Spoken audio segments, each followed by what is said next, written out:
This is MATHguide.com, and my name is Mark Karadimos. In this video, I'm going to talk to you about how to calculate a unit vector. So in our first section, we're going to run through what a unit vector is and the formula we'll be using.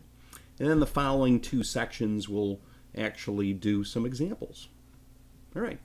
So before we get started, you should know that if you go to MATHguide.com, you're going to see a variety of lessons. And to find them, you're going to click right here where it says Lessons. You're going to go down here where it says Trigonometry. And then what you're going to do is you're going to scroll down. If you scroll down past all of these fine lessons, you'll see that we have tons of things here on vectors. We've got lessons, we've got quizzes, and we've got videos. Okay. Anyway, I just wanted to let you know where they are so that you could find them. All right, let's get started. All right, so here's the formula that we will be using, and I'm going to talk about exactly what all this stuff means. It's a lot of jargon here in the world of vector mathematics. If you're given a vector, and you can see the little arrow there means it's a vector, we've got the horizontal component, that's what that little X subscript means, and we've got a vertical component, that's what the Y subscript means. So in other words, we know the horizontal and vertical components of this vector. What we can do is we could find a unit vector that has the same direction as you. So I'm coming up with a new vector that has the same direction. However, the new vector will have a length of 1. Okay, so how do you do that? It's fairly simple, really. We're going to take the vector we're given and we're just going to divide it by its magnitude. That's what the absolute value means. We're going to take the vector and divide it by its own length. Okay, so although this may look a little confusing to you at the moment, the calculation is not that really big of a deal. Okay, so the next two sections I'm going to show you how to calculate that. Okay, so sit tight and you'll see. All right, so here we have ourselves a vector, and what we're going to do is calculate the unit vector of this vector. Okay, so what do? Well, to do this, you first want to figure out what the magnitude of the vector is, because that's what I have to do. I've got to divide it by its own length.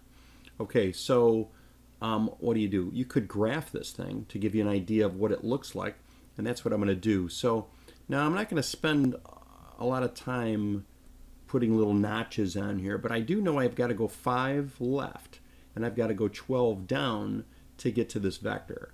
So if I were to graph this vector, it would have this appearance. And if I were to draw, like, let's say, a vertical line, you would see that I had gone 5 left and 12 down. Now to find, of course that's a right triangle. Now to figure out what the length is of the magnitude, that's just the hypotenuse, I'm going to use Pythagoras, right? The Pythagorean theorem. So I'm going to take -5 squared plus 12 squared. You know, in case, you know, maybe you don't recognize this. This is one of those Pythagorean triplets, but I'm going to take -5 squared plus 12 squared. And this is equal to the c squared, right? The hypotenuse squared. So I'm going to take the square root of all this, and that'll give me c, or the hypotenuse. So that's going to be 25 plus 144. I'm going to take the square root of all that. That's going to be 169, right? That's the square root of 169, which is exactly 13. It's a 5, 12, 13 triangle. Most people who are math people would, of course, recognize that, but that's how you would do the math if you didn't recognize it. Okay, so now if you want to figure out what is a unit vector, okay, so let's figure out, I'm going to put that little U hat symbolism. That just means you're going to take the horizontal component and you're going to divide it by 13. You're going to take the vertical component, 12, and you're going to divide it by the magnitude 13. Okay, so this is what the vector looks like. That's, of course, the exact answer. If you're using a MATHguide interactive quiz and you wanted to figure out what does this look like, you want to put it into the computer to check to see if it's actually working, you would have to get decimal equivalents. And I have already tossed these into a calculator, and I'm getting a negative 0.38 for my horizontal. And if I do this 12 divided by 13, I'm getting a 0.92. And there you go, I've got myself a unit vector. That unit vector goes in the direction of v, but has a length of 1. So if I were to draw it, it would be a little tiny vector right over here that would lay right on top of this hypotenuse. Okay, let's take a look at another example. All right, so here's our second example. And again, what I'm going to do first is figure out what is the magnitude of this vector.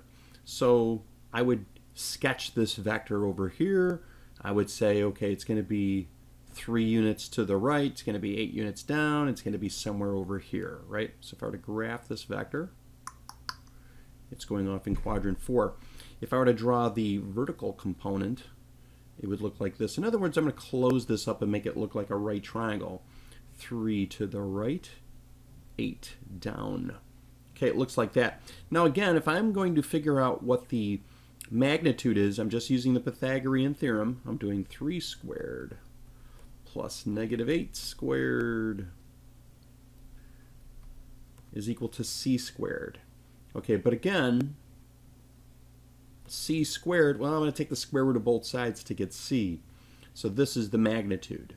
Okay, this is going to be 9 plus 64,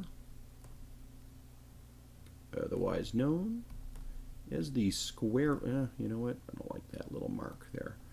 Okay, that is equal to the square root of 73. Okay, so that's the magnitude. So how do I create the unit vector, which I'm going to call u hat? Well, that means I'm going to take 3, the horizontal component, and I'm going to divide it by the square root of 73. I'm going to take the vertical component, divided by the square root of 73. Now, of course, this is in bad form. This is not rationalized. You know, for math people, you really don't want to leave square roots in the denominator. Sure, I could rationalize this, and I could put it in that form. The heck with it. What I'm going to do is go right to the decimal form. That's the form that most engineers and scientists want to see anyway, is the decimal form.